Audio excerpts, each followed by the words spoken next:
My name's Dale Chapman. I'm a Yalliay and Guamu woman from Doonbrandy and Bolen.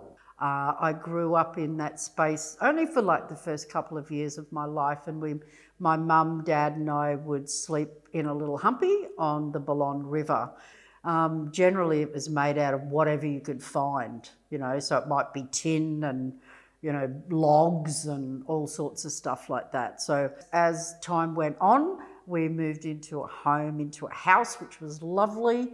And I've just always been connected to country, and I love what I do as far as the bush food botanical industry goes.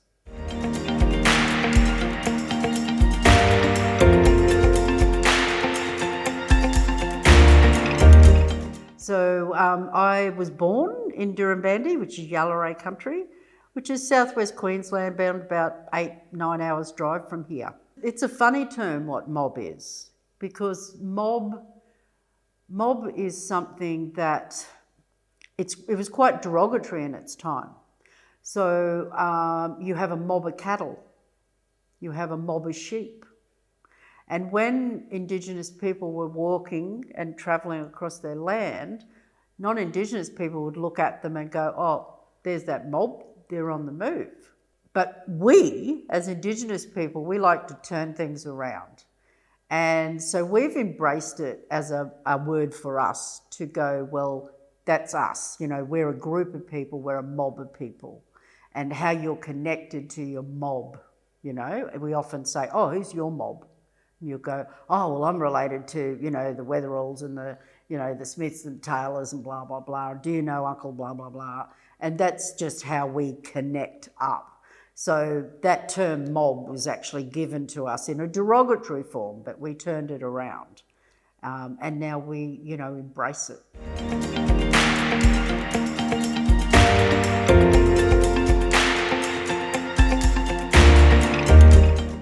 So 21 years ago, I woke up and I said to my hubby, I'm going to start a business. And he sort of laughed at me. And we're still laughing 21 years later.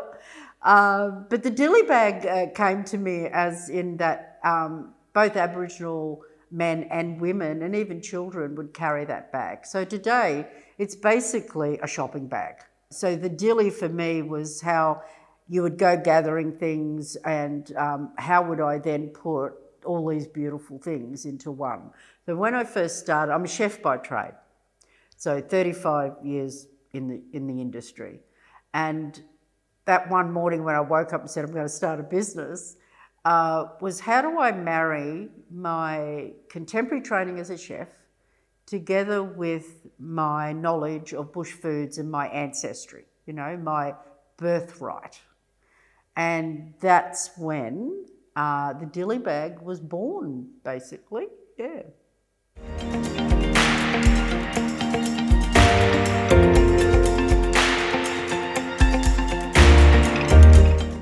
Well, when we first started, it was all about, for me, it was about education, and it was about educating my people, my mob, about bush foods, because I worked for the Education Department as the first community education counsellor on the Sunshine Coast in 1990. And what I found is that everyone knew about music, they knew about art, they knew that the didgeridoo existed and we could throw a boomerang. But no one really understood what sustained, our people for hundreds of thousands of years. So I think some people just thought that we walked around eating a bit of grass, killing a kangaroo occasionally. And the thing is that how do I start to educate and change people's perspectives of that? And that's when I guess the all this sort of thing started to come into play, because people go, okay, I can see the leaf and the fruit, but what can I do with it? And that's when I started a range of jams and chutneys and spice blends and things like that. My other thing is working with Indigenous growers. So it's important that I have that connection with Indigenous growers as well. And because we can do things social media wise, we can put it in the mail and send it to you, we can do webinars, we're getting a vast, a greater audience of people who from across the world, that are looking to explore what Aboriginal Australia has to offer, really.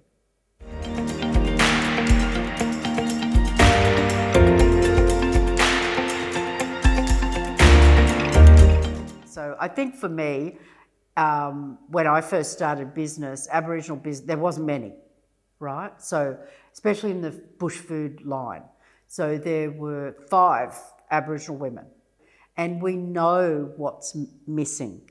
And you see a lot of businesses, both Indigenous and non-Indigenous businesses, come into the space, but they don't always hold on, they don't always succeed. So what I've looked at is the way that Aboriginal people work in business, and what influenced me was the fact that a lot of businesses close down in 3 years. You give a 3-year run. Now, I've been there for 21 years, and I don't know whether that's my stubborn old goat, a Capricorn, and my stubbornness to just keep going, but also one of the reasons is that I love what I do. And if I can help our mob, if I can help Aboriginal people just go that extra step, to encourage them to take the step like I did and be in business, then that's another reason why I do things.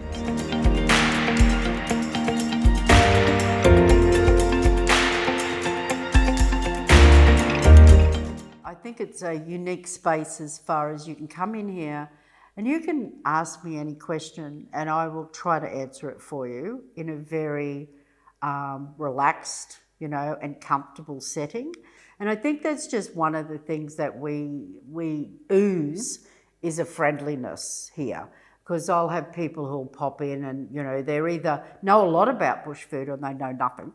And therefore they feel comfortable in asking us a lot of questions, So uniquely wise, I think we've got a really wonderful range of bush foods and other artisans and stuff that are in here. So people are quite overwhelmed. Oh, I didn't realise I was going to see that. And you have oil and you have soap and you have creams and ochre, so I think that's the thing, is that we actually give a whole range of new products.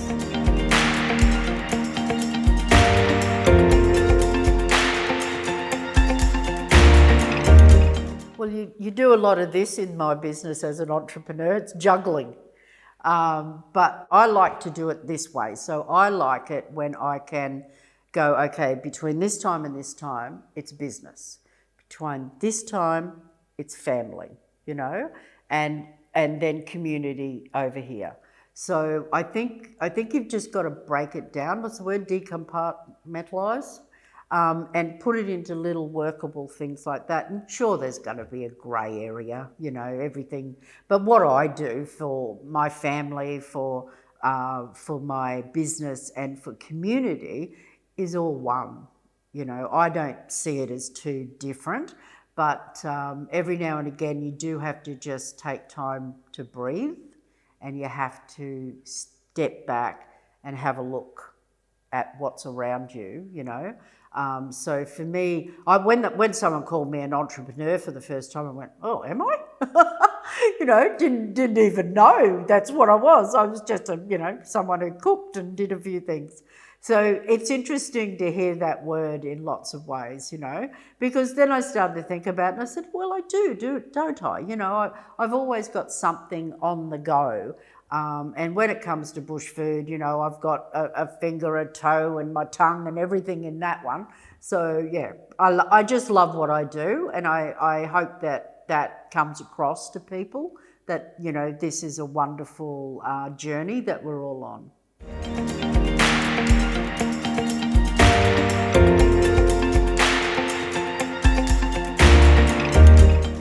Yeah, there were a lot of challenges when I first started. As a female, there wasn't too many of us around, even in the chefing world.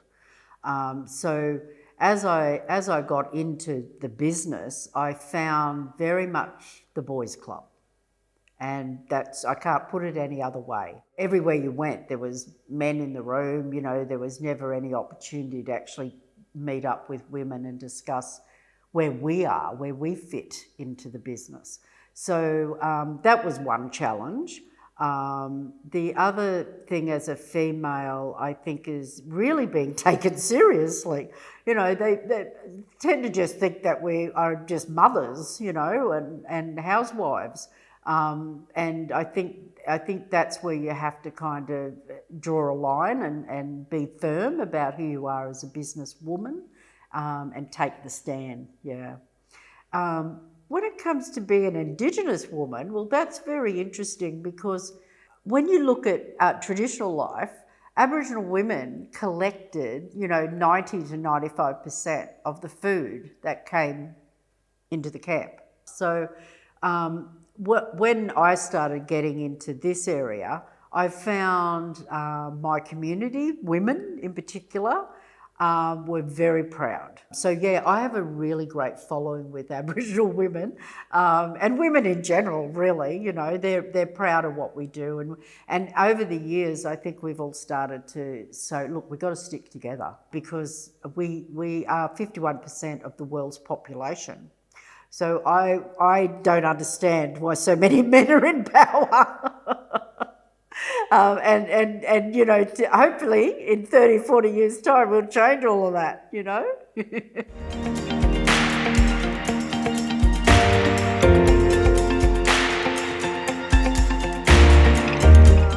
Yeah, so I have employed, when I first opened this store actually, no, I think I can go back in further than that. The nieces and nephews, I don't have children, but my nieces and nephews, they were 3 years old, 5 years old, 7-year-old, and their first job with me was to sit in one of our big sheds and clean up the bunya nuts. So I've always employed, you know, my family. They've always been so supportive of what I do, and that, I think that's another thing, you know, you have to have family support, otherwise you just don't have the strength to keep going on if they're not with you. I've had my sister, I've had my nieces, I've had my mum. So, you know, mum just turned 80. When we opened the store here at Forest Glen, the family I had was my sister and my niece, and they stayed with me for 12 months and got us all settled in, and really great. I miss them a lot. Succession, I think, is, it's a hard one, because I have thought about it a few times. My legacy is to leave a better bush food industry. That's my legacy. For the company, I want to grow the company. The company has to grow into something that we have one of these stores in every major town and state and territory. And I think if we can build those that capacity to do that, my little company will just keep going ahead. Yeah.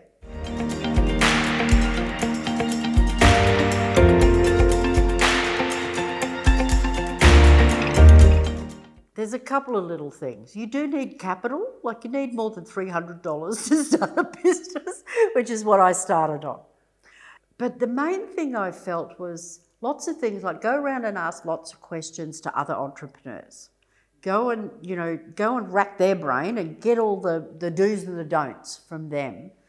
A very good solid team as far as your accountant, bookkeeper, legal advice. Now I do a lot more marketing and promoting than what I did in the beginning. So I think a good strategy, a good marketing strategy is very important for your business, and having those tailored target groups that you want to target these people to build your revenue basically and your profile. So I think they're mainly I think I did 3 there, key things that I think are important when you first start the business, and things that affected my growth. But in saying that too, timing. Timing is the key. So doing that bit of research about what's happening in the rest of the world and what's trending now, and bringing something out right when you should, is very important too.